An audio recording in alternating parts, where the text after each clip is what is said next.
محمد لطف اللہ بصیر پوری ادارہ صراط مستقیم میں حاضر ہوں۔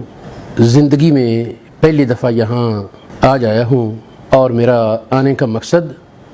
موجودہ دور میں محترم المقام ڈاکٹر علامہ محمد اشرف آصف جلالی کی طرف سے عقیدہ اہل سنت والجماعت پر پہرا دینے کی وجہ سے انبیاء کرام کے سوا کوئی انسان اہل سنت کے عقیدہ میں معصوم نہیں، محفوظ ہو سکتا ہے، معصوم نہیں، جبکہ اس عقیدہ کو عصر حاضر میں سمجھا ہی نہیں جا رہا یا اس کی طرف توجہ ہی نہیں کی جا رہی، جبکہ امام شاہ حمد رضا خان علیہ الرحمہ کے ممدوح اور ان سے پہلے علماء میں، ان کے اکابر میں مولانا فضل رسول بدایونی کا نام آتا ہے۔ مولانا فضل رسول بدایونی نے کتاب المعتقد المنتقد میں عصمت کی بحث کے شروع میں یہ لکھا کہ غیر انبیاء کو معصوم ماننا یہ معمولی فتنہ نہ سمجھا جائے، یعنی اس کا رد انتہائی ضروری ہے۔ تو عصر حاضر میں اللہ رب العالمین نے یہ کام کرنے کی ہمت قبلہ جلالی صاحب کو عطا فرمائی۔ میں آج اس اہم کام کو سر انجام دینے کی وجہ سے ڈاکٹر صاحب کو ہدیہ تبریک پیش کرنے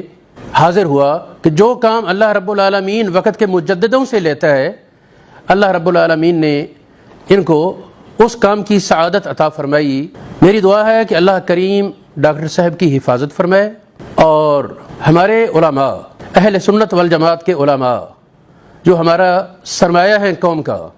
اللہ رب العالمین انہیں فہم عطا فرمائے، توجہ عطا فرمائے کہ اغیار کی کتنی بڑی سازش کا شکار ہو رہے ہیں، بلا ضرورت بلکہ عام ضرورت میں بھی سیدہ زہرا پاک قرۃ عین رسول اللہ صلی اللہ علیہ وسلم کی طرف خطا کی نسبت کرنا درست نہیں، لیکن مخصوص حالات میں ایک خاص سوال کے جواب میں جس سیاق و سباق میں حضرت نے ذکر کیا، یہ کہہ دینا تو آسان ہے، نہیں یہ نہیں کہنا چاہیے، لیکن اس سوال کے جواب میں اس کا متبادل کوئی پیش کرے۔ جس سوال کے جواب میں حضرت نے یہ جملہ ذکر کیا اس کا کوئی متبادل پیش کرے تو پھر تو بات ہے، اور اگر متبادل پیش نہ کیا جائے اور یوں ہی نہیں یہ لفظ غلط ہے، اس سے رجوع کرو، توبہ کرو، تو یہ مطالبات درست نہ تھے۔ تعجب کی بات ہے کہ عصمت کا مقام جو اہل سنت کے عقیدے میں انبیاء کرام کے سوا کسی انسان کو حاصل نہیں، اور امت کی علماء کی اکثریت نے انبیاء کے لیے اجتہادی خطا کو ماننا ہے۔ نبراس والے نے صاف لکھا، صاحب نبراس نے شرح عقائد کی شرح میں جمہور اہل علم کی طرف اس بات کو نسبت کی۔ جمہور اہل علم کا یہ قول بتایا کہ انبیاء سے اجتہادی خطا کا تصور ہے۔ اب یا تو یہ ہے کہ سیدہ پاک کے مقام کو انبیاء کے مقام سے اعلیٰ مانا جائے، یا پھر یہ کہنا پڑے گا اگر سیدہ زہرا پاک کے لیے خطا اجتہادی کا لفظ بولنا بے ادبی اور گستاخی ہے تو پھر انبیاء کی نسبت سے جو حضرات کہہ گئے، تفسیر بیضاوی میں، مصابیح السنت والے امام بغوی، معالم التنزیل میں، تفسیر کبیر میں فخر الدین رازی، تفسیرات احمدیہ میں ملا احمد جیون، مکتوبات حضرت شیخ مجدد الفسانی میں حضرت شیخ مجدد الفسانی شیخ سرہندی رحمہ اللہ تعالی و رضی اللہ تعالی عنہ، انہوں نے بھی اس بات کو کئی جگہ ذکر کیا اور انبیاء کے حوالے سے بطور خاص اس بات کو ذکر کیا ہے، خطا اجتہادی کا اس بات کیا ہے۔ اسی طرح اور بہت سے حضرات، اگر ان حضرات کے نام لیے جائیں، ملا علی قاری نے مرکات میں، سیرت حلویہ والے نے، اس طرح بہت سے علماء نے، اگر لفظ خطا اجتہادی سیدہ پاک کی نسبت سے گستاخی اور بے ادبی ہے تو ہمارے اہل سنت کے اکابرین کیا فرمائیں گے ان حضرات کے بارے میں؟ ہمارے جن اکابرین نے انبیاء کے حوالے سے یہ لفظ کہہ دیا کہ انبیاء کی عصمت کے حوالے سے کہ خطا اجتہادی انبیاء سے متصور ہے، یہ کون کون حضرات ہیں؟ تھوڑے سے نام سنیں، کتابوں کے نام ہی میں پیش کر دیتا ہوں۔ سیدی نعیم الدین مراد آبادی قرآن پاک کی تفسیر میں، مدارج النبوت میں شیخ عبدالحق محدث دہلوی رحمہ اللہ تعالی نے، مرکات میں ملا علی قاری، حسامی، نبراس وغیرہ وغیرہ بہت سی کتابوں میں علماء نے یہ بحث کی کہ انبیاء سے خطا اجتہادی کا صدور ممکن ہے، اگرچہ ٹھہرائے نہیں جاتے، اصلاح کر دی جاتی ہے، تنبیہ انہیں کر دی جاتی ہے، لیکن خطا اجتہادی سرزد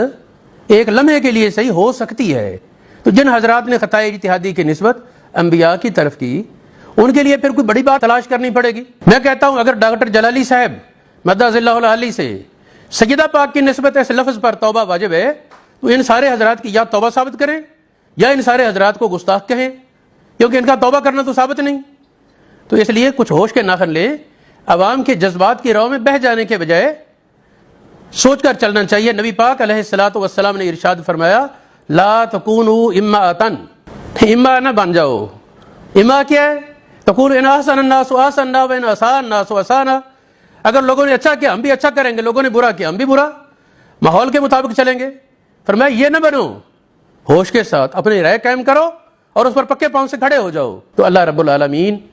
ہمیں حق کو حق سمجھنے کی توفیق عطا فرمائے، شیطان کے دھوکوں سے بچائے،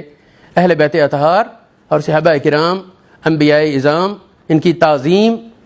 کرنا اور ان کے ادب کے مسلک پر قائم رکھے، اور اہل سنت والجماعت کو یہ شیرازہ کو اللہ پاک بکھرنے سے بچائے۔ خاص طور پر جو